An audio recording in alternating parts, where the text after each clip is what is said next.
Bismillahirrahmanirrahim.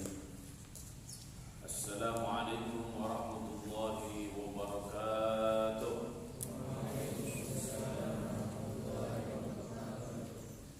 Alhamdulillahi rabbil alamin. Wa bihi nasta'inu ala umuri dunya waddin. Assalatu wassalamu ala ashrafil anbiya'i wal mursalin, nabiyyina wa maulana wa syafi'ina Muhammadin sallallahu alaihi wasallam wa ala alihi wa ashabihi wa man ittaba'ahum wa man sara ala nahjihi ila yaumil qiyamah. Asyhadu an la ilaha illallah wa asyhadu anna Muhammadan abduhu wa rasuluh alladzi la nabiyya wa la rasula ba'da. Amma ba'du, faqul rabbi zidni ilma warzuqni fahma. Allahumma iftah lana hikmataka wansur alaina rahmataka min khazaini rahmatika ya arhamar rahimin. Allahumma hdina wahdi bina wahdi an-nas jami'a waj'alna sababan liman ihtada. Allahumma amin. Segala puja dan puji hanyalah milik Allah Subhanahu wa taala. Salawat dan salam semoga senantiasa tercurah kepada Rasulullah sallallahu alaihi wasallam dan seluruh pengikutnya hingga akhir zaman. Semoga Allah Subhanahu wa taala melimpahkan maghfirahnya, rahmatnya, ma'unahnya kepada kita semuanya. Semoga kita senantiasa menjadi pengikut setia Nabi Muhammad sallallahu alaihi wasallam sepanjang hayat kita. Kita yakin ketika hidup di bawah naungan Al-Quran dan Sunnah, maka kita akan penuh dengan kesuksesan dan keberkahan. Semoga Allah wafatkan kita dalam kondisi husnul khatimah. Semoga Allah Subhanahu wa taala halalkan syafaatul uzma dari Rasulullah sallallahu alaihi wasallam. Semoga kita termasuk orang-orang yang akan masuk surga Firdausil A'la tanpa hisab. Allahumma amin. Ikhwani azakumullah, saudara-saudaraku di mana saja berada, pada kesempatan kali ini kita akan membahas satu sisi kehidupan Nabi Musa alaihissalam, terutama ketika beliau baru dilahirkan oleh ibundanya. Kita akan mengkaji hal ini berbekal dengan surat Al-Qasas. Memang pembicaraan tentang Nabi Musa ini pembicaraan yang paling panjang, paling alot, paling banyak pembahasan Nabi Musa alaihissalam di dalam Al-Quran. Ini di antara hikmahnya, ya, ketika satu tema diulang terus, dibicarakan terus, itu menunjukkan bahwa kejadian-kejadian tersebut seakan akan terus berulang sepanjang kehidupan. Nabi Musa alaihissalam sepanjang hidupnya mendakwahkan tauhid. Nabi Musa alaihissalam berhadapan dengan Fir'aun sebagai penguasa Mesir yang zalim. Nabi Musa alaihissalam memiliki murid namanya Qarun, tapi setelah kaya raya, Qarun malah memusuhi Nabi Musa alaihissalam. Nabi Musa alaihissalam tak pernah kenal lelah membantu kaumnya, akan tetapi kaumnya justru di akhir-akhir hayat Nabi Musa, kaumnya menyepelekan Nabi Musa alaihissalam. Satu sisi dari kehidupan Nabi Musa alaihissalam kita akan dapatkan dalam surat Al-Qasas. Surat Al-Qasas ini diawali dengan menceritakan situasi dan kondisi serta prinsip-prinsip yang sangat penting yang berkaitan dengan kehidupan yang nantinya akan dibahas oleh Allah Subhanahu wa taala, hal-hal yang berkaitan dengan Nabi Musa alaihi salam. Awal-awal surat Al-Qasas Allah Subhanahu wa taala menjelaskan sebagaimana berikut. A'udzu billahi minasyaitonir rajim. Bismillahirrahmanirrahim.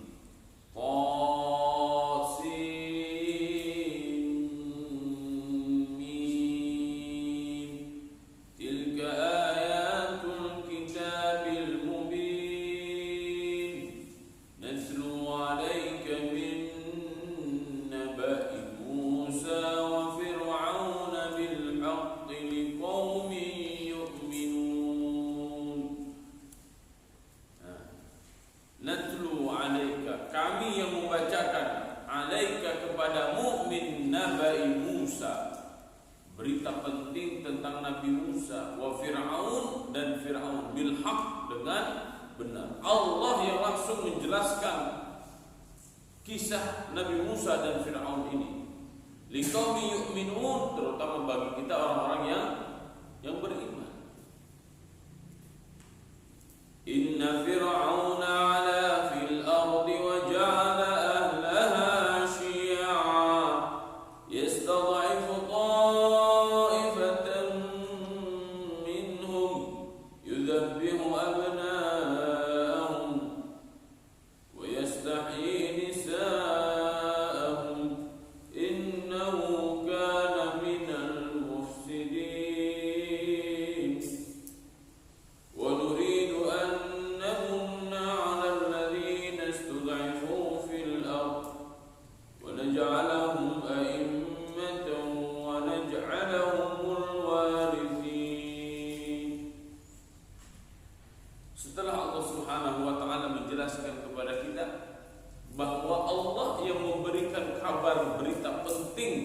tentang Nabi Musa dan Fir'aun.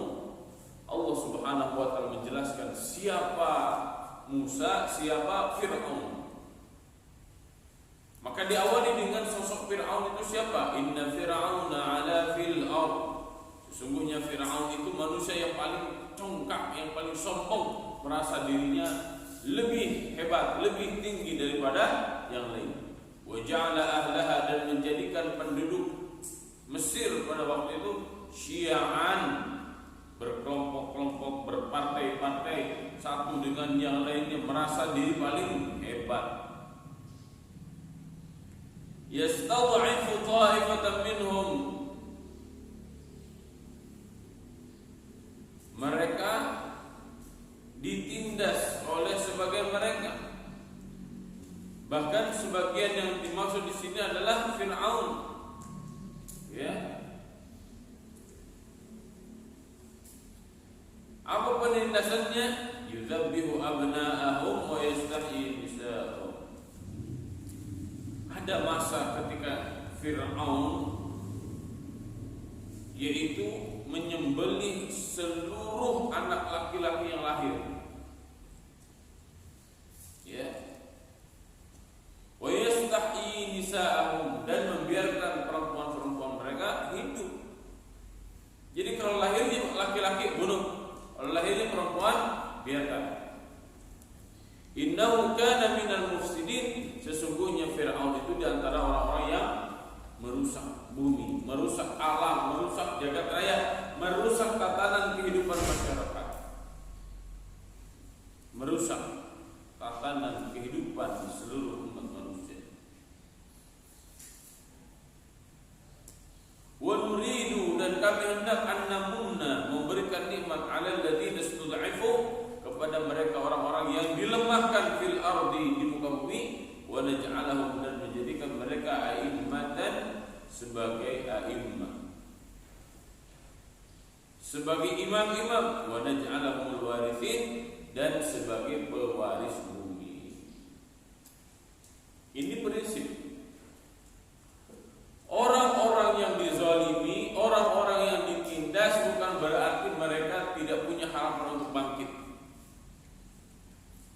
Orang-orang yang menindas, orang-orang zalim,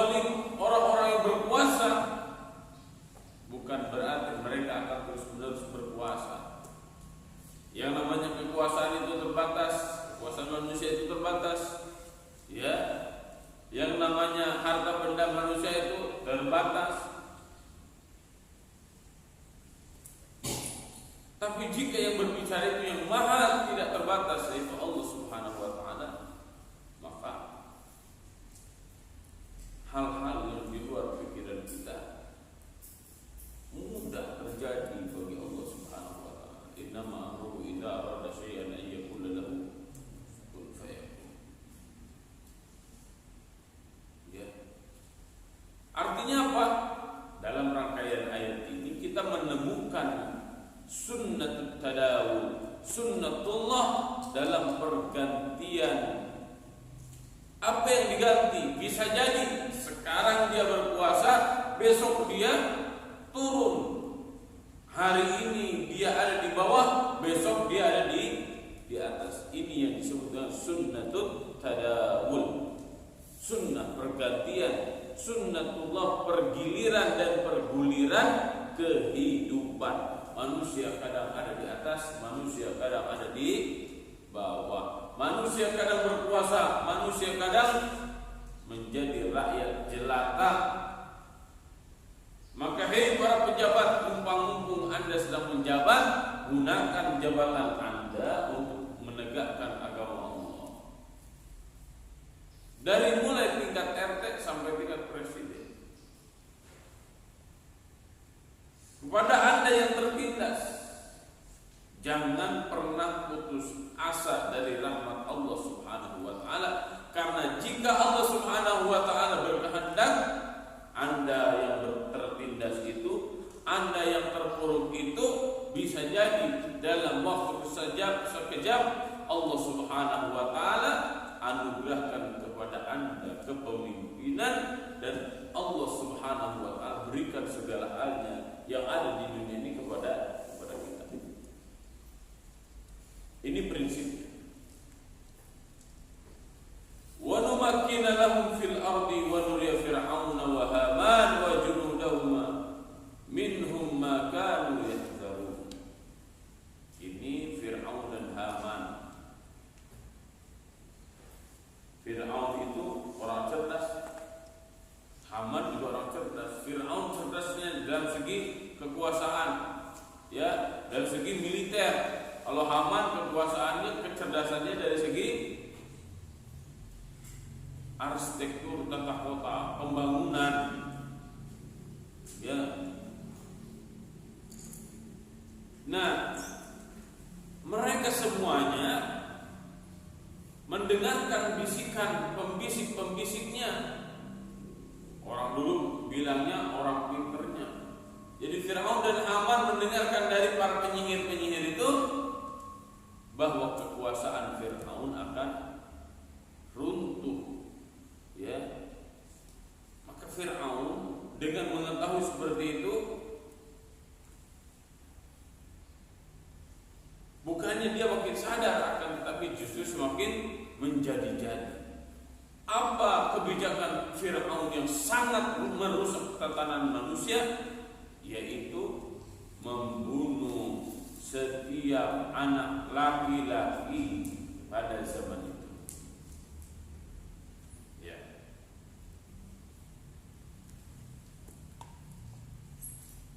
Coba kita lihat apa yang dikhawatirkan oleh Fir'aun itu ternyata terjadi. Ya. Apa itu? Justru Fir'aun memelihara seseorang yang orang itu justru akan membahayakan Fir'aun. Ini versi Fir'aun. Ya. Kalau versi Allah, Allah Subhanahu wa taala mengutus seseorang nabi, seorang rasul atau aulia ini atau para walinya untuk mempersiapkan diri menjadi generasi pengganti. Jadi ketika kezaliman sudah dalam puncaknya, ya, ketika penindasan sudah ada dalam puncaknya, maka ketahuilah sebentar lagi kezaliman itu akan tumbang. Fir'aun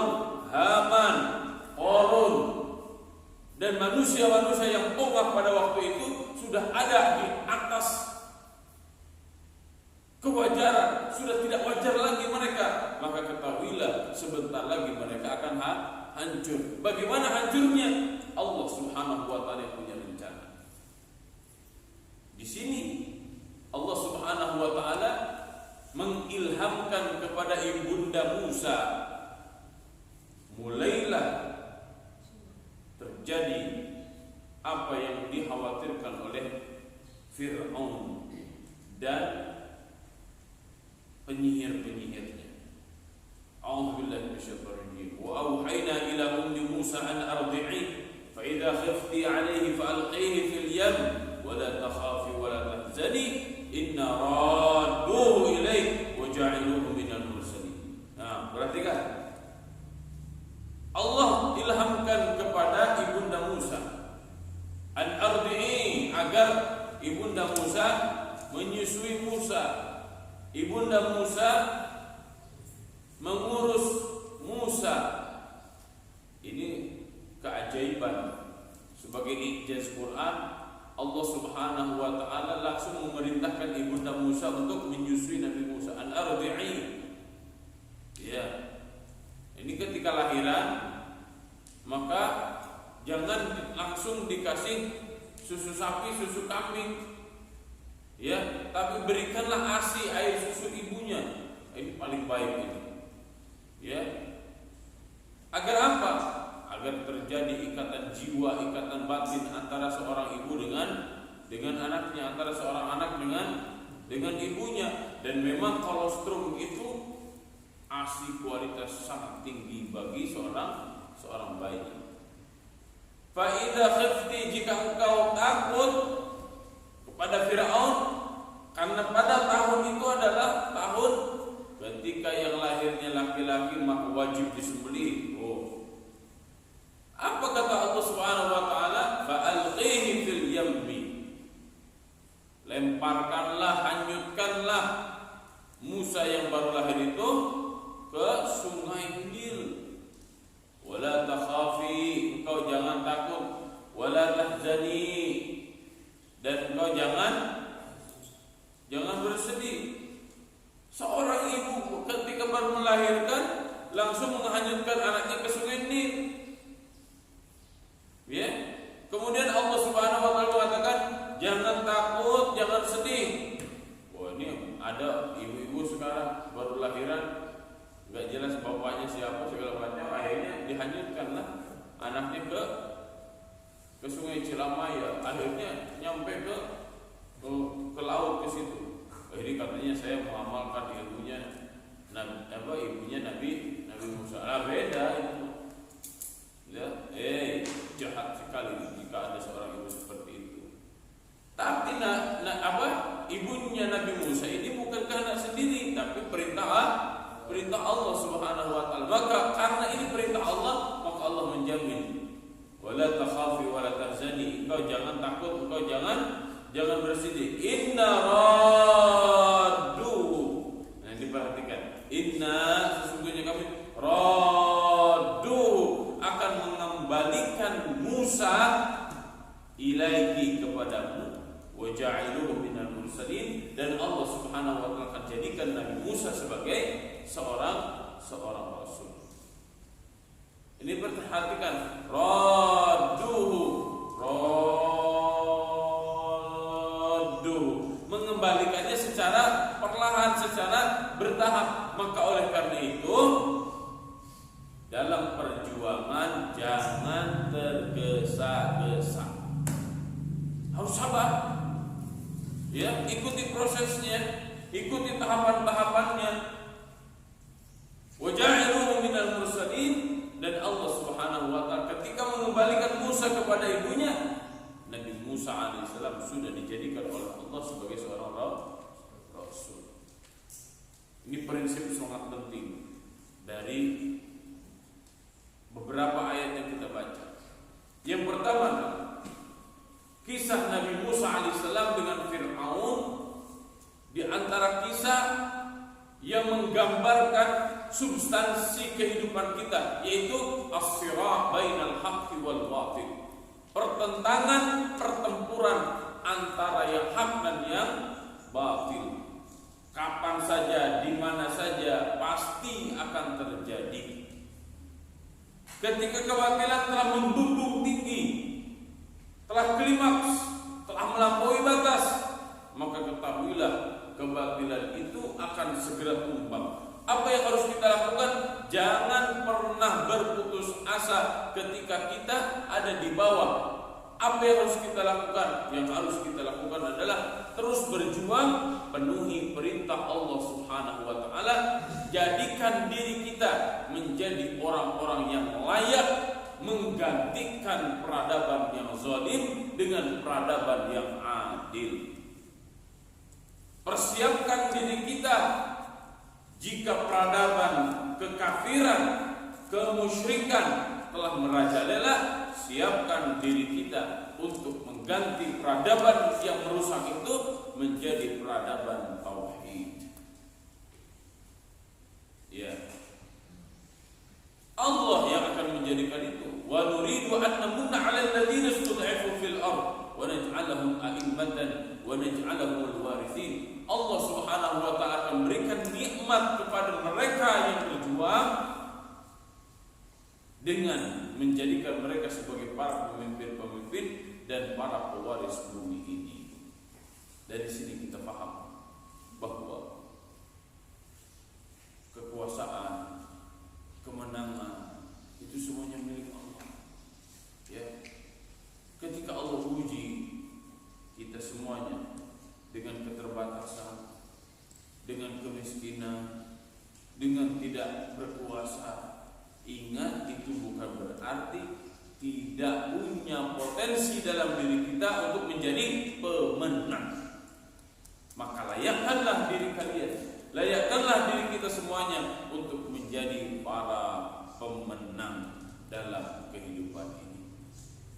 Syarat utamanya adalah ikuti perintah Allah, walaupun itu mungkin tidak masuk di akal sehat kita. Sebagaimana ibunda Nabi Musa alaihissalam yang menghanyutkan anak yang baru lahir, beliau lakukan karena perintah Allah Subhanahu wa ta'ala. Mengikuti perintah Allah adalah sumber hidayah, sumber rahmat, sumber keberkahan bagi kita semuanya. Ibunda Nabi Musa alaihissalam mengikuti perintah Allah, maka selamatlah Nabi Musa alaihissalam dari rencana-rencana jahat yang akan menyembelihnya, karena pada waktu itu Fir'aun telah menetapkan sebuah kebijakan, siapapun yang lahir di tahun ini maka mereka harus disembelih. Na'udzubillah, summa na'udzubillah. Wahai seluruh para santri, ketahuilah ketika malam gelap gulita semakin pekat, itu menunjukkan bahwa mentari di ufuk timur akan segera terbit. Jangan pernah mengharapkan ada matahari di tengah malam. Oleh karena itu, bukan malam gelap gulita yang engkau sedihkan, akan tetapi songsonglah, bersiap dirilah untuk menyongsong mentari di ufuk timur pada esok hari.